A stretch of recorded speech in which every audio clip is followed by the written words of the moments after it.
नमस्कार मित्रांनो. महाराष्ट्रातील लाडकी बहीण योजना म्हणजे 2 कोटीपेक्षा जास्त लाभार्थ्यांची योजना. तब्बल 80 लाख महिला लाभार्थी आता या योजनेमधून बाहेर पडत आहेत. तर जवळपास 5 लाख सरकारी महिला कर्मचारी यांनी लाडकी बहीण योजनेचा लाभ घेतला आहे. आणि आता महाराष्ट्रात एकच प्रश्न विचारला जातोय, जर पुरुषांनी लाडकी बहीण योजनेचा लाभ घेतला आहे म्हणून सरकार त्यांच्यावर कारवाई करत आहे, तर सरकारी सेवेत असलेल्या आणि नियमानुसार अपात्र ठरणाऱ्या महिला लाभार्थ्यांचं काय? त्यांच्यावर कारवाई होईल का? त्यांच्याविरुद्ध शिस्तभंगाची कारवाई होईल का? की हा विषय सरकार इथेच थांबवेल? तर मित्रांनो, आजच्या या व्हिडिओमध्ये आपण केवळ आकडे बघणार नाही, तर आकड्यांच्या मागे लपलेले प्रश्न समजून घेणार आहोत. आणि शेवटपर्यंत व्हिडिओ पाहिला तर तुम्हाला जाणवेल की विषय केवळ लाडकी बहीण योजनेचाच नाही, तर शासन, नियम आणि समान न्याय यांचा आहे. तर चला सुरू करूया. जेव्हा लाडकी बहीण योजना सुरू झाली तेव्हा महाराष्ट्रातील लाखो महिलांसाठी ती आशेचा किरण ठरली. अनेक घरांमध्ये महिलांच्या खात्यात थेट पैसे येऊ लागले. महागाईच्या काळात ही मदत अनेक कुटुंबासाठी महत्त्वाची ठरली.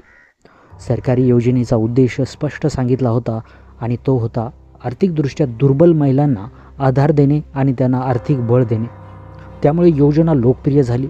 अर्जाची संख्या झपाट्याने वाढली आणि काही महिन्यातच ही योजना राज्यातील सर्वात चर्चेची योजना बनली. पण जितकी योजना मोठी तितकाच पडताळणीचा प्रश्नही मोठा असतो. यानंतर शासनाला असं निदर्शनास आलं की काही लाभार्थी यामध्ये अपात्र आहेत आणि योजनेचा लाभही घेत आहेत. त्यानंतर सरकारने विविध डेटाबेसची पडताळणी सुरू केली. आधार, उत्पन्न, सरकारी सेवा, करदाते आणि इतर निकष तपासले जाऊ लागले. आणि त्यानंतर जे आकडे समोर आले त्यांनी लोकांना धक्का दिला. पडताळणीत असे आढळले की काही लाभार्थी नियमानुसार पात्र नव्हते. काही पुरुष लाभार्थी असल्याचंही समोर आलं. महिलांसाठी असलेल्या योजनेत पुरुषांची नावं कशी आली हाही मोठा प्रश्न निर्माण झाला. त्याचबरोबर सरकारी कर्मचारी, आयकर भरणारे आणि इतर काही लाभार्थ्यांची नावं समोर आली. आणि इथेच नागरिकांच्या मनात नवीन प्रश्नाचं झुंबड सुरू झाले. समजा एखादा पुरुष जाणून बुजून किंवा चुकीच्या पद्धतीने या योजनेचा लाभ घेत असेल, अशा परिस्थितीत सरकार त्याच्यावर कारवाई करू शकतं. पण जर एखादी महिला सरकारी कर्मचारी असेल आणि नियमानुसार ती या योजनेसाठी पात्र नसेल, तरी तिच्या खात्यात पैसे आले असतील, तर मग काय? सरकार त्याच्यावर कारवाई करेल? हाही प्रश्न आता नागरिक विचारताना दिसत आहे. कारण सामान्य नागरिकाच्या दृष्टीने नियम म्हणजे नियम असतो.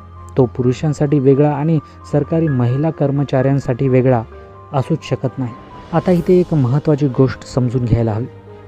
कोणावरही कारवाई करण्यापूर्वी चौकशी आवश्यक असते. प्रत्येक प्रकरण वेगळं असू शकतं. काही लोकांनी स्वतः अर्ज भरले असेल, काहींचे अर्ज इतरांनी भरले असतील, काही ठिकाणी तांत्रिक चुकाही झाल्या असतील, काही प्रकरणामध्ये चुकीची माहिती सुद्धा दिली गेली असेल. त्यामुळे अंतिम निर्णय हा चौकशीनंतरच केला जाऊ शकते. पण सरकारी सेवेत असलेल्या व्यक्तींवर सामान्य नागरिकांपेक्षा वेगळे सेवा नियम लागू असतात. त्यामुळे जर एखाद्या प्रकरणात नियमभंग, चुकीची माहिती किंवा अपात्र असूनही लाभ घेतल्याचं सिद्ध झालं, तर संबंधित विभागाकडून त्या सरकारी महिला कर्मचाऱ्यांवर शिस्तभंगात्मक कारवाईचा विचार होऊ शकतो. मात्र प्रत्येक प्रकरणातील तथ्ये आणि चौकशी अहवाल यावर पुढील निर्णय अवलंबून असतात. मित्रांनो, इथे सर्वात मोठा मुद्दा काय आहे माहीत आहे का? तो म्हणजे समानता.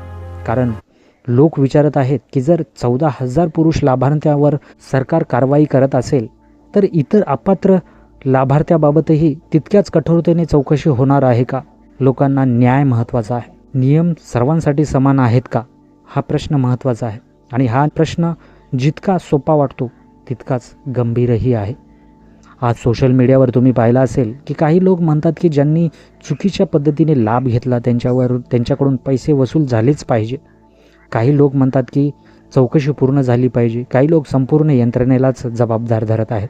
पण सरकारने स्पष्ट केलं, सरकार कुठल्याही महिलेकडून पैसे परत घेणार नाही. पण 14,000 पुरुषांवर कठोर कारवाई करेल असं सरकारने स्पष्ट केलेलं आहे. पण जे 5 लाख सरकारी महिला कर्मचाऱ्यांनी या सेवेचा लाभ घेतला, या योजनेचा लाभ घेतला, त्याविषयी सरकार चूप आहे. कल्पना करा, जर एखादी कल्याणकारी योजना खऱ्या लाभार्थ्यांपर्यंत पोहोचायची असेल तर त्यासाठी पात्रता तपासणी किती महत्त्वाची असते. कारण अपात्र लाभार्थी वाढले की खऱ्या गरजू व्यक्तींवर परिणाम होतो. सरकारी निधीचा ताण वाढतो, पडताळणीचा खर्च वाढतो आणि शेवटी लोकांचा विश्वासही कमी होऊ लागतो. त्यामुळे हा विषय केवळ काही हजार लाभार्थ्यांचा नाही, हा विषय संपूर्ण व्यवस्थेवरील विश्वासाचा आहे. आता तुमच्याही मनात आलं असेल, तर आता पुढे काय? सरकार आणखी पडताळणी करेल काय? सरकारी कर्मचारी लाभार्थ्यांच्या प्रकरणात विभागीय चौकशी होईल का? पुरुष लाभार्थ्यांविरुद्ध नेमकी कोणती कारवाई होईल? अपात्र लाभार्थ्यांकडून पैसे वसूल केले जातील का, की काही वेगळा निर्णय घेतला जाईल? या सर्व प्रश्नाची उत्तरं पुढील काही महिन्यात स्पष्ट होतील. पण सध्या महाराष्ट्रातील लाखो लोक एकाच दृष्टीने पाहत आहे की सरकार समान नियम समान पद्धतीने लागू करतं का?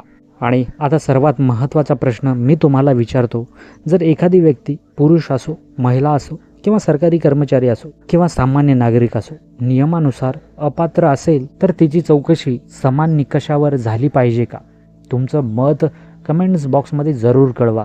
भेटूया पुढच्या व्हिडिओमध्ये नवीन अपडेटसोबत. तोपर्यंत नमस्कार.